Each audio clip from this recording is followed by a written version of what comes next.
Welcome, beautiful people. Welcome to yet another video. I hope you guys are feeling good. I am glad to be back with another video, and in today's video we'll be dealing with some transfer news, what is going on in the World Cup qualifiers, the CAF competition, what is going on in Chelsea. I mean, it has been a hot minute, but I am super glad to be here. I hope you're doing well. Are you doing well?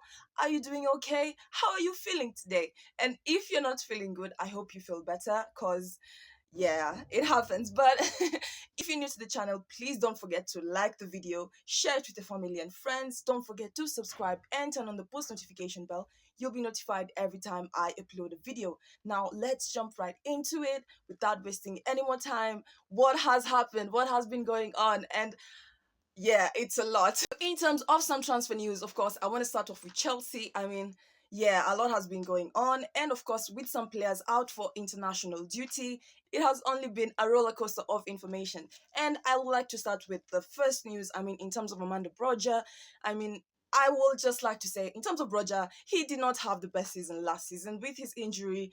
Yeah, he just did not, the season did not go well for him. So, in terms of Amanda Broja, we have Everton that are interested in signing the player. £30 million is the offer that has been put out there, and Everton were feeling hopeful, but there was an update with Amanda Broja, and that was from Fabrizio. Everton board like Broja, but with their financial situation, it's not something close. So it's safe to say that yes, despite the talks going on, despite the package discussed, despite the offer of £30 million, it's still not yet a done deal. So in terms of Broja, yeah, I think I think despite the season that he had, I mean, when he went on loan and he came back to Chelsea, he was just not the same, and his injury was just, yeah, it just did not do the most for him. So in terms of Broja, letting him go perhaps will be a good thing for Chelsea, and will offload some players. Of course, we need to offload players. The main goal for Chelsea of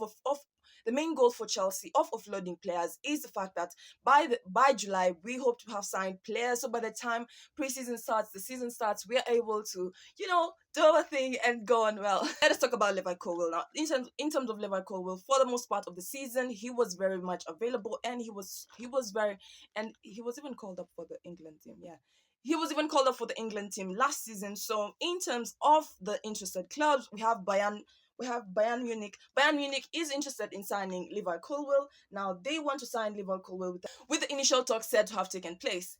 Now, yeah, as much as Bayern Munich were interested in the player, it's safe to say that Levi Colwill will not be going anywhere. There was an update from Fabrizio. Chelsea has no plans of selling the player, as he's considered an important part of the future, and there's no intention of negotiating his exit. So Bayern Munich will have to focus on.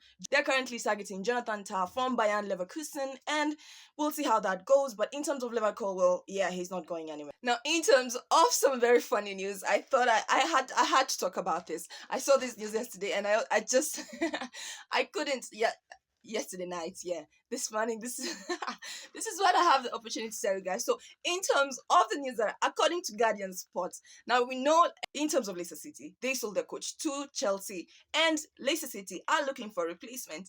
Now, according to Guardian Sports, this is very funny because I really didn't expect this to happen, but their first pick of coaches.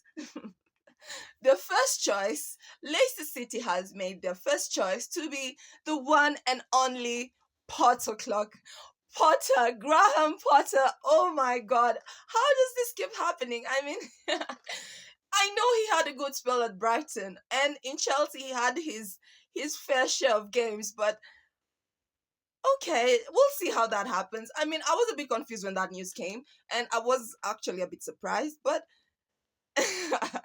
I mean, we signed Enzo, so I'm not surprised that Graham Potter is the first choice. But will Leicester City go with Graham Potter? I don't know. Let us wait and see for the next few days, because honestly, Graham Potter wouldn't be my first choice. But I guess they're not sourcing outside the Premier League, because it's clear that the Premier League just wants to source. It's clear that the Premier League, whether it's Premier League One or Premier League, the Championship, they're the Premier League Two, they're just sourcing the coaches from the same teams. And yeah, all I can say, I can't wait to see what happens, because Graham Potter really. In terms of some more Chelsea news, of course, we know that Chelsea is interested in signing Olise, and in terms of Olise, Is it Elise or Elise? Please tell me in the comment section down below. If I butcher the name, I'm sorry. But in terms of Elise, of course, we have Chelsea that is interested in signing the player, but we also have Man United that is also interested in signing the player. Now, in terms of Chelsea, Chelsea are looking that like we have the better hand in signing Olise, and United will look to do a deal once the managerial situation is sorted. Of course, in terms of Man United, they're having a whole a whole managerial situation, and of course they're offloading players. And an update in terms of Olise. Now, in terms of Chelsea, we're looking like we have the upper hand. Now, in terms of Man United, it has been reported that Man United are first looking to sell. First of all, they have to sell Sancho and Greenwood for them to have the opportunity to even buy Olise. So perhaps we stand a chance of signing Olise. Now, what do you think about Olise coming to Chelsea? Does he stand a chance? Is he a player worth signing? And should we make the signing of Olise this season? Now, in terms of some more transfer news, now we have Newcastle. Newcastle have completed the verbal agreement to sign Leod Kelly as a free agent from Bournemouth. The contract is valid until June 2028. So in terms of the other Premier League clubs, people are making moves, and it's just a matter of time. We have to make the signing. By we I mean Chelsea. So we have to actually make them signings, and of course not rush into it. In terms of Enzo, yeah, I think we'll have to wait and see, because he's had his fair share of wins at Leicester City. At Parma, yeah, it wasn't his best, but then again, he's still a young manager, and again, Pep's influence is undeniable in all over the football world. So in terms of Enzo, I really hope he can take on the pressure, because Chelsea is a lot. In terms of the Euros, we have an injury already. Yeah. We have an injury already now. Frankie de Jong will miss the Euros 2024. Frankie de Jong will miss the Euros 2024 as he returns to Barcelona due to physical conditions. He can't force himself to play because his injuries could be serious. Now, this, of course, is very unfortunate for Netherlands, and Frankie de Jong is out. It has been reported that Ian Maatsen could be called up to the Netherlands squad. I mean, Maatsen has had an incredible season. Of course, it's the first half of the season. He was in Chelsea, but then he went on loan to Dortmund. He got to the Champions League.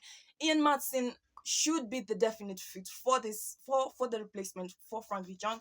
If he's not called, I'd actually be surprised. But yeah, I think Ian Maatsen will be called to replace Frankie de Jong. Now, can we just talk about what is going on in the World Cup qualifiers, the CAF edition? Nigeria versus Benin. What the hell happened yesterday? I mean, I was watching this game and I was honestly a bit disappointed, because I was rooting for Nigeria, I won't lie. And in terms of Nigeria, you guys are not serious. I honestly feel like the Super Eagles could have done better, because yeah, it was just chaos. It was haywire. I mean, the Benin had a 4-1-4-1 formation, and in terms of Nigeria, the Super Eagles had a 4-2-3-1 formation. Now, in terms of this game, the first half was where the whole game was played, and then in terms of the second half, after Benin has scored the equalizer. This game gave me a lot of stress, guys. It gave me a lot of stress, but let's see how the group stages go. But in terms of the group C, Benin is leading, of course, after the win against Nigeria. It happened yesterday at Cote d'Ivoire. It happened yesterday at neutral ground and in Cote d'Ivoire. So this was honestly a very frustrating game, and no tactics, nothing. Everyone was just freestyling this game.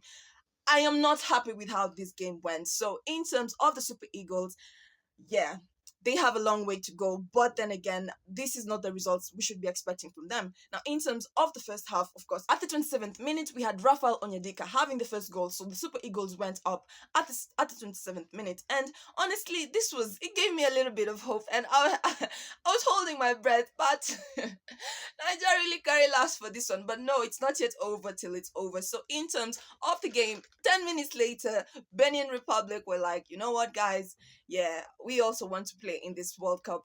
We also want to play in the World Cup 2026. So why not? Let us give you guys back what you gave us. At the 37th minute, we had Joel Deso having his goal, and this was the equalizer that took the game to a 1-1 draw. Now, at 37 minutes to the game, this is where I thought, like, this is where the substitutions should be coming, and this is where the Super Eagles, I say we because why Super Eagles? Why? God, I beg. In terms of Super Eagles, I was very disappointed. Of course, it was when Steve Money had his goal, and this was actually where the game ended. So terms of the Super Eagles, this was a very disappointing game. Honestly, I feel like they could have done a little bit better, so much better. And of course, during the second half, this was when the substitutions were being made, and so many substitutions were being made. It's too little, too late. And yeah, I think we can do better. And the cliche thing about this game is the fact that the current Benin Republic coach was the current Benin Republic coach was the former Super Eagles coach. So isn't life funny? This life, no balance at all. But it is what it is. If you're new to the channel, please don't forget to like the video, share it with your family and friends. Don't forget to subscribe and turn on the post notification. You'll be notified every time I upload a video. If you're new, once again, welcome and thank you so much for subscribing. I'll definitely be seeing you in my next video.